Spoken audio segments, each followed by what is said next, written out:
Soy Gaspar Arsís, padre de Fabián Arsís, el cual falleció hace exactamente 1 año y 10 meses. Ese es el tiempo que ha pasado para muchas personas, pero para nosotros, sus padres, fue ayer. Y esa es una de las principales razones de que nuestra denuncia siga más viva que nunca. Nuestro hijo Fabián nos dejó una carta de despedida en la cual expresa sus sentimientos más profundos, citando que, en su opinión, él no se suicidó, murió de fibromialgia. Pero no quiero limitar tan solo mi denuncia a la fibromialgia, puesto que lo mismo ocurre con la encefalopatía miálgica, hasta ahora síndrome de fatiga crónica, y la sensibilidad química múltiple, hermanadas, por así decirlo, con la fibromialgia, ya que son muchos los que empiezan con una de ellas y terminan padeciendo las tres. El caso de nuestro hijo puede parecer un hecho aislado, cuando nada más lejos de la realidad. Numerosas personas decidieron morir de fibromialgia porque no soportaron más tanto dolor e incomprensión. Y eso a ustedes no les consta. Y no les consta porque estos seres humanos marginados salen por la puerta de atrás. Y es así porque en su acta de defunción no figura lo que les llevó al suicidio. Esto no interesa. Simplemente se suicidó por depresión y no se investigan las causas que les llevaron a ello. Pero deberían saber lo que pudo conducirlos a esta depresión y a este triste final, que lo de nuestro hijo no es un caso aislado. Y no es un caso aislado porque está demostrado científicamente que el sufrimiento que causa un dolor continuo termina dejando huella en el cerebro. Y es posiblemente esta una de las causas de que los deriven a psiquiatría, donde detectan problemas depresivos.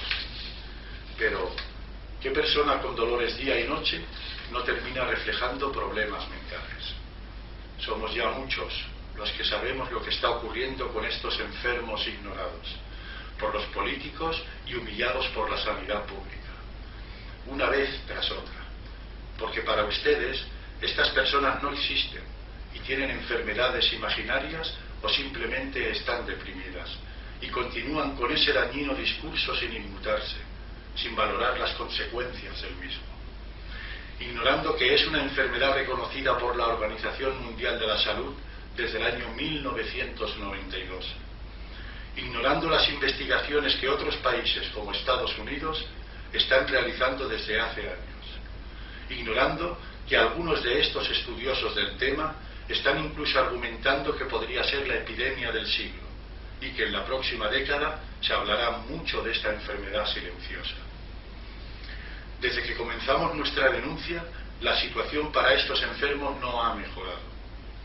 No solo no ha mejorado, sino que incluso se están suprimiendo centros de atención especializada en estas enfermedades y relegándolas a atención primaria, asignándolas a facultativos que no tienen la menor idea de lo que son estas graves dolencias.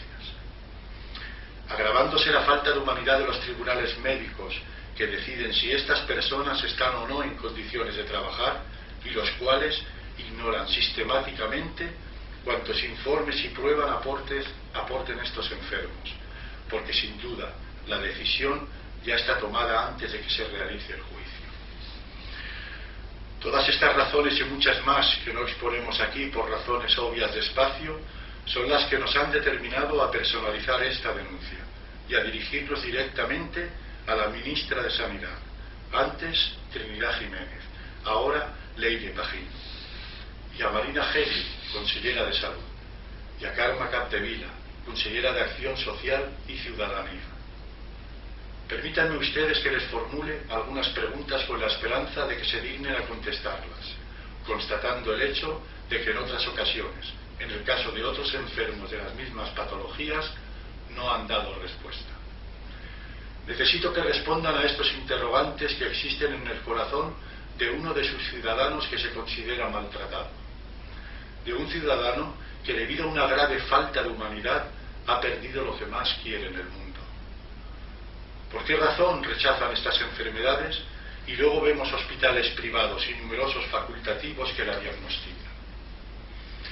Cuando ya es tan evidente los cientos de miles de personas que las padecen en nuestro país, y los numerosos suicidios que por no ser reconocidas están ocurriendo. Intentan hacernos creer, por intereses económicos, que estas enfermedades solo existen en la mente de 2 millones de personas. ¿Se preocupan ustedes de informarse sobre estas enfermedades que padecen ya tantos y tantos españoles? ¿Se detienen ustedes a mirar la expresión de dolor de estas personas? Pues deberían saber, por los cargos que ocupan, que se está muriendo de fibromialgia. También, si lo creen conveniente, pueden entrar en YouTube y ver el vídeo de Morir de fibromialgia, cuyo desafortunado protagonista es nuestro hijo Fabi, y donde podrán leer su carta de despedida. Señora ministra y conselleras, todos ustedes son madres y pueden intuir lo que significa vivir la muerte de un hijo. ¿Pueden imaginar el dolor que produce a unos padres perderlo de esta manera? Los padecimientos que sufren estos enfermos, que además de sus terribles y constantes dolores tienen que aguantar esta marginación e incomprensión. Apelo a su condición de madres que aman a sus hijos y a su sensibilidad femenina. Por esa razón, les pido en nombre de este dolor que comiencen a reconsiderar esa incomprensible actitud, reconociendo estas enfermedades para que se investigue y permita a todo el colectivo médico prepararse para las mismas. Si somos realmente un país de derecho, como dicen, preocupado por las personas que sufren problemas de discapacidad, sea la que sea, que padecen algún tipo de marginación, ustedes deben actuar ya sin más demora. ¿Cómo quieren que creamos en ustedes, los políticos, si solo se mueven de acuerdo a sus intereses y solo salen a la calle cuando les interesa nuestro voto? ¿Cómo no va a crecer la abstención en las elecciones si cada vez somos más los que vemos su hipocresía y ansia de poder?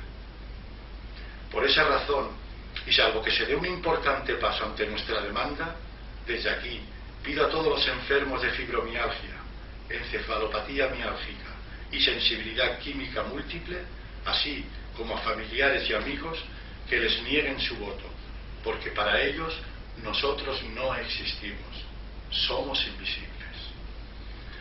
Nuestro hijo probablemente estaría vivo si la primera colegiada de la Mutua Igualadina que lo atendió no lo hubiera humillado diciéndole que estaba bien, que no tenía nada y que volviera al trabajo cuando el dolor no lo dejaba ni dormir.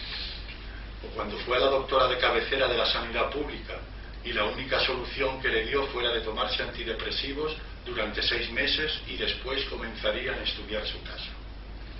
Y así, una larga lista de despropósitos protagonizados por la sanidad que ustedes representan, continuada después por personas sin ningún valor moral que se aprovechan de esta situación, de este vacío, de estos oscuros intereses propiciados por ustedes, de la desesperación del dolor de mucha gente y del pasotismo también de las autoridades para frenar estos crueles fraudes a personas enfermas a las que prometen curarlo todo. Señora ministra, señoras conselleras, actúen sin más demora porque estas personas se encuentran en una situación desesperada y no se pueden tolerar más muertes fruto, todas ellas, de la marginación a la que conduce la ceguera política y humana. Mientras eso no ocurra, mientras ustedes no actúen en consecuencia y reconozcan estas enfermedades, seguiremos luchando contra estas terribles injusticias hasta nuestro último aliento. Por último, quiero agradecer a todas las personas solidarias que de un modo u otro contribuyen a dar a conocer estas enfermedades y la injusta situación que los enfermos tienen que soportar y padecer.